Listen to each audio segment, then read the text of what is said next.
Now, ang pag-uusapan po natin, why the rich get richer and the poor get poorer. So, unahin po muna natin yung una. Why the rich get richer. Ano po ba sikreto ng mga taong mayayaman kung bakit sila lalong yumayaman? Number one po, it's because these are the people who dream bigger dreams and continue to dream bigger. Yan po yung isa sa sikreto nila.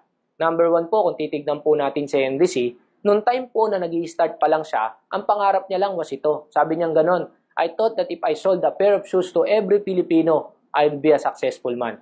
Imagine niyo po, ang thinking niya lang, mabenta niya lahat ng Pilipino ng sapatos, yayaman na siya. Now, ito po, yung suit niya na yan, na puting Amerikana, that was 1958, that was the time was 23 years old nung una niya pong tinayo ang SM North. In fact, nung tinatayo niya po yan, a lot of people were so negative. Sabing ganun, magtatayo ka ng mall sa isang talahiban, liblib na po, sino ang pupunta dyan? Walang naniniwala sa pangarap niya. But still, sabi niya, itutuloy niya to. Tinuloy niya po yung pangarap niya. And ang kagandahan po dyan, alam niyo po, ang isa po sa pinakamalaki ang benta sa lahat ng SM was SM North. Kaya nga po ni-renovate yan at nilakihan pa po. Now, kung titignan niyo po, sabi niya gano'n, nung tayo niya yung SM North, sabi niya, I will never stop dreaming. Magtatayo ako ng mall 5 beses ang laki sa SM North. That's the reason natayo po ang SM Mega Mall. Nung natayo po yun, sabi niya, again, I will never stop dreaming. Magtatayo ako ng mall na 5 beses ang laki sa SM Mega Mall. That's the reason natayo po ang Mall of Asia. Kung titignan niyo po, bakit po siya yumaman at continuously naging successful? Because he never stopped dreaming. Tuloy-tuloy po yung pangarap niya. Kung titignan niyo po siya ngayon, is age 91. In a wheelchair, but still, he has no plans of retiring. Tuloy-tuloy pa rin po. Andyan na po ang SM. Ang next na nag-goal niya, mag-number 1 sa bank. So, pumasok sa video. And now, nasa condo business na siya or property business, SMDC. A lot of Filipinos po nakakalungkot, pagdating po nila ng 60, nasa retiring age na sila.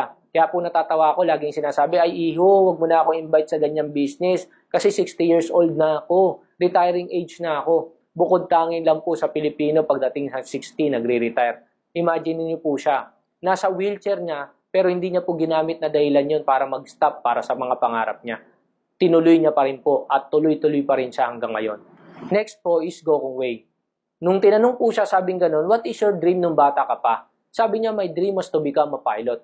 But instead of being a pilot, I bought an airplane. Kung titignan niyo po, mas nilakihan niya pa po yung pangarap niya sa pangarap niya nung bata pa siya. Silusutan po, nung tinanong, ganun din. Sabing ganun, what is your dream nung bata ka pa? Sabing ganun, my dream was to become a scientist. But instead of being a scientist, I ventured into business. And now, I own several companies.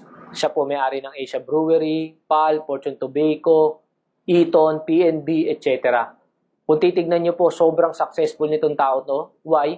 Because he never stopped dreaming. Alam niyo po, nakakalungkot kasi maraming tao na ang pangarap lang po nila kumain 3 beses ang araw, magkaroon ng motor, magkaroon ng second hand na kotse, masaya na po sila. Kumita ng 20, 30,000, makapag-abroad, masaya na po sila. Magkaroon ng bahay, kahit po sobrang liit, okay lang. That's the reason kung bakit po mas maraming Pilipino po ang mahirap. Why? Kasi po sobrang liit na mga pangarap nila. Alam niyo po sana, sa lahat na nakakapanood nito, ikaw mismo na nanonood nito ngayon, sana lakihan mo yung pangarap mo. Yan yung sikreto kung bakit sila yumaman at patuloy na yumayaman. Never stop dreaming kasi libre yan. But I suggest, kung mangangarap ka, just be determined para ma-achieve yan. And please, put that dream into action. Trabahuin mo lang. And para hindi po maging bangungot yan, then you find an opportunity para makuha mo yan. Well, in fact, baka ito na po yung opportunity na hinihintay mo para makuha mo yung mga pangarap mo. One of my favorite quotation was this one. There are no great people in the world, only ordinary. The only difference is that some set higher goals, they dream bigger dreams, and they settle for nothing less than the best. Kung titignan po natin, lahat naman ng tao ordinaryo lang. Lahat po tayo pantay-pantay lang. Even po nag-start sila yan si Lusutan, ordinaryong tao lang po yan. Pero imagine niyo po, bakit sila yumaman? It's because they never stop dreaming and they settle for nothing less than the best. Hindi po sila complacent. A lot of Filipinos po kasi nakakalungkot na masaya na po sila sa buhay na kinalalagyan nila. Guys, kayo po na nanonood nito, kung ano po yung pinaniniwalaan nyo, mangyayari po sa inyo yan. And believe me, have big dreams. And someday, ikaw po mismo magugulat ka sa mga bagay na narating mo.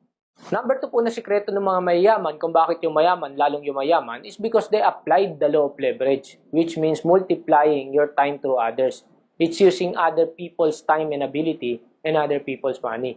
Kaya kung titignan nyo po, mostly po na nagtatayo ng kumpanya, nag-hire po sila ng taong mga galing. Mga assistant manager, vice president, etc. At yung galing at oras ng mga tao na yan gagamitin nila para lumaki yung kumpanya nila.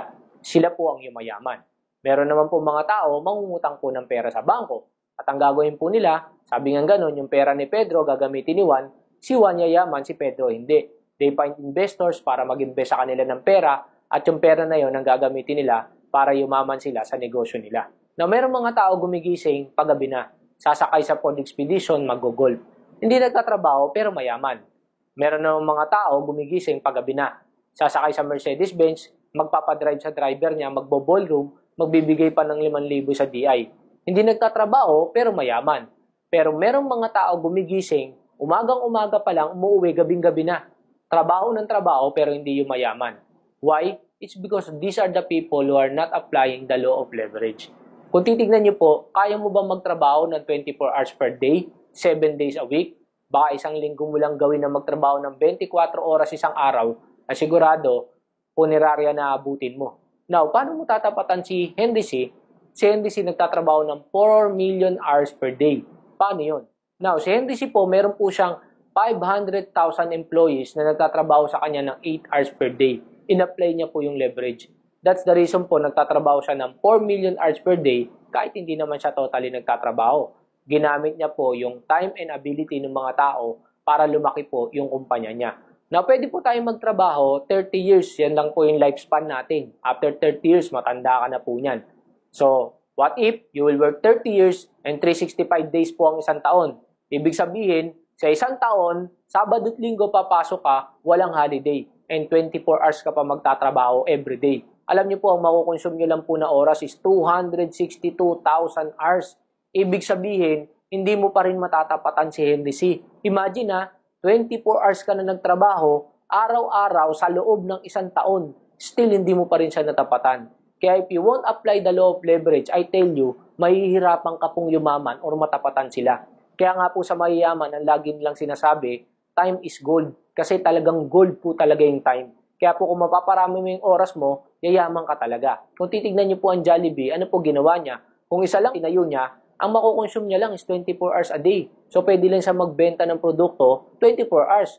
Kaya ang ginawa niya po, nagpa-franchise siya. So kung ilan po yung franchise niya, if he has 2,000 franchise times mo po ng 24 hours yan, ganun po karami yung oras na pwede siya magbenta. Nag-hire siya ng mga manager, ng mga crew, ginamit niya yung time and ability ng mga tao para lumaki yung kumpanya niya. Kaya kung tutuusin po, kung titignan nyo, ito pong law of leverage, napaka-importante nito. That's the reason I joined this kind of business. Because with this kind of business, I'm applying the law of leverage for free. Sila po, kaya po nila na-apply yung leveraging is because sobrang yaman po nila. Paano po tayo? That's the reason po, I joined this kind of business. Kasi po, with this kind of business, nagagawa ko po yung leveraging pero hindi po ako naglabas ng malaking kapital. Kaya nga po, have an open mind and join this kind of business. Why? Kasi kung hindi mo pa ito gagawin, paano mo po sila matatapatan? And paano mo makukuha yung mga pangarap mo?